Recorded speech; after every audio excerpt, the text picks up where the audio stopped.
Good morning সকলকে। কেমন আছো তোমরা? আশা করি সবাই খুব ভালো আছো, আমিও ভালো আছি। আর আজ হচ্ছে বৃহস্পতিবার। আমি দেখো একবারে সকালবেলায় রেডি হয়ে এখানে বসে আছি।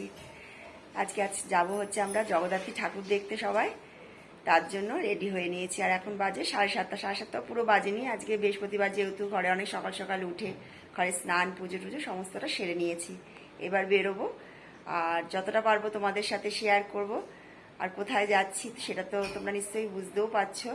আগেও তোমাদেরকে আমি ব্লগে দেখিয়েছি, ওদের ওখানে আমাদের ইনভাইট আছে, ওখানে ঠাকুর ঠাকুর দেখবো, দুপুরে খাওয়া দাওয়া করবো, সবটাই তোমাদের সাথে শেয়ার করবো। তাহলে চলো আমার সাথে থাকো আর দেখতে থাকো ব্লগটা। আর আমরা এখন নেমে গেছি কৃষ্ণনগরে। নেমে টোটো আমাদের এখানে নামিয়ে দিয়েছে, কারণ নো এন্ট্রি, কোনো টোটো চলছে না। আর এখানে দেখো সবাই অঞ্জলি দেবার লাইন পড়ে গেছে। সপ্তমীর অঞ্জলি স্টার্ট হয়ে গেছে। একদিনেই তো হয় কৃষ্ণনগরে সপ্তমী, অষ্টমী, নবমী, তাই ভীষণ লাইন। আর আমরা দেবো বুড়িমার কাছে পুজো, তাই জন্য। আর বুড়িমা যেখানে পুজোটা হয় সেখানেই হচ্ছে, যাদের বাড়িতে যাচ্ছি তাদের বাড়ি ওখানে। বুড়িমার কাছে পুজো দেওয়ার জন্য কত দূর দূরান্ত থেকে মানুষ আসে। আর ওদের ওখানে গিয়ে আমরা ঘরে ওদের কাছে ব্যাগ ট্যাগগুলো রেখে আমরা চলে এসেছি পুজোটা দিতে বুড়িমার কাছে। ভীষণ ভিড়। এখন তাও সপ্তমীর পুজো, তাতেই এত ভিড়ের পর তো আছে অষ্টমীর পুজো, নবমীর পুজো। দেখো তোমাদেরকে যতটা পারলাম একটু দেখালাম। ভীষণ ভিড়, জানো না তো। এখানে যে ফোনটা নিয়ে আমি করবো। আর এই যে আমরা চলে এসেছি অঞ্জলি দিয়ে মায়ের কাছে। বুড়িমার কাছে আসাটাই আছে বিশাল ভাগ্যের ব্যাপার। কত দূর দূর থেকে মানুষ আসে। আর যাদের আমি এখানে এসেছি সেটা একদম বুড়িমার বাড়ির সামনেই। এখন অঞ্জলিটা দিয়ে এত ভিড় না, অঞ্জলিটা তোমাদের দেখাতে পারলাম না, প্রচুর মানুষের ভিড়, তোমরা তো দেখলেই। আর এখন এখানে চলে এসেছি, চা বসিয়েছে দিদি, চা খাবো, টিফিন করবো। তারপর অঞ্জলি দিয়ে আমরা বাড়িতে চলে এসেছিলাম ওদের বাড়িতে। আর ওরা হচ্ছে খাবারে অনেক কিছু করেছিল, কচুরি, ছোলার ডাল, মিষ্টি এইসব দিয়েছিল। চাও খাইনি, তা চাটা আগে খেয়ে নিয়েছিলাম। অনেকক্ষণ গল্প টল্প করে তারপর আবার দুপুরের খাওয়া দাওয়ার সময় হয়ে গেছিলো। দুপুরে খাওয়া দাওয়া তো অনেক কিছু করেছিল। তোমার মাটন করেছিল, বাটা মাছের ঝাল, পালং শাকের চচ্চড়ি, চাটনি, মিষ্টি, এইসব তো ছিলই। এসব খাচ্ছিলাম আর গল্প করছিলাম। এবার বেরোবো ঠাকুর দেখতে। দুপুরবেলায় খাওয়া দাওয়ার পর সবাই মিলে একটু গল্প গুজব করছিলাম। আর এখানে মেয়েরাও রেডি হয়ে গেছে, এবার যাব ঠাকুর দেখতে। চলো। আর সন্ধ্যেবেলায় আমরা বেরিয়ে পড়েছি, কিন্তু ওয়েদারটা একদম ভালো ছিল না। ভীষণ বৃষ্টি হচ্ছিল, মাঝে মাঝেই আকারে জোরে জোরে বৃষ্টি শুরু হয়ে গেছিলো। তার জন্য অনেকটা দেরি হয়ে গেছিলো আমাদের বেরোতে।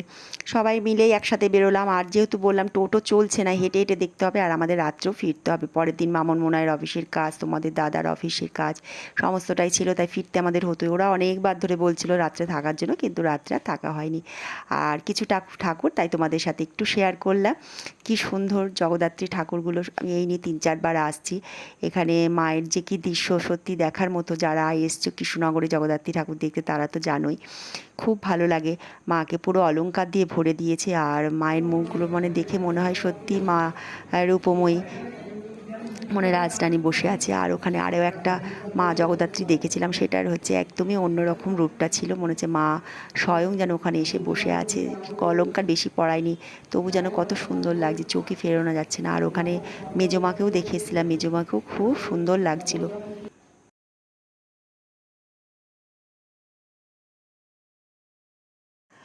আর অনেকগুলো প্যান্ডেলই দেখলাম। তারপর এখানে সবাই মিলে একটু ছবি টবিও তুলছিলাম মায়ের কাছে দাঁড়িয়ে।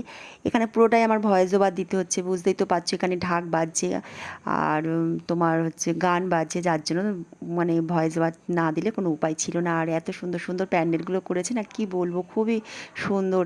আর সন্ধেবেলায় একটু ফাঁকাও হয়েছিল, যেহেতু বৃষ্টিটা হচ্ছিল না, একটু রাস্তাঘাট ফাঁকাও ছিল, দেখেও একটু আরাম লাগছিল, মানে শান্তি লাগছিল, ভিড়টা কম ছিল। আর তারপরে রাত্রিবেলায় হচ্ছে ভিড়টা বেশি হয় এখানে, যেহেতু সবাই সারা রাত ধরে ঠাকুর দেখে। প্রচুর ঠাকুর হয়, ঘূর্ণির ওদিকেও হয়। আগের বছর আমরা ঘূর্ণির ওদিকে গেছিলাম, আর এই বছর আর সেখানে যাইনি। যাই হোক, এইভাবে প্রত্যেকটা যতগুলো প্যান্ডেল পারলাম স্টেশনে যেতে যেতে ততগুলো প্যান্ডেলই আমি একটু দেখেছি, আর তোমাদের সাথেও একটু শেয়ার করলাম।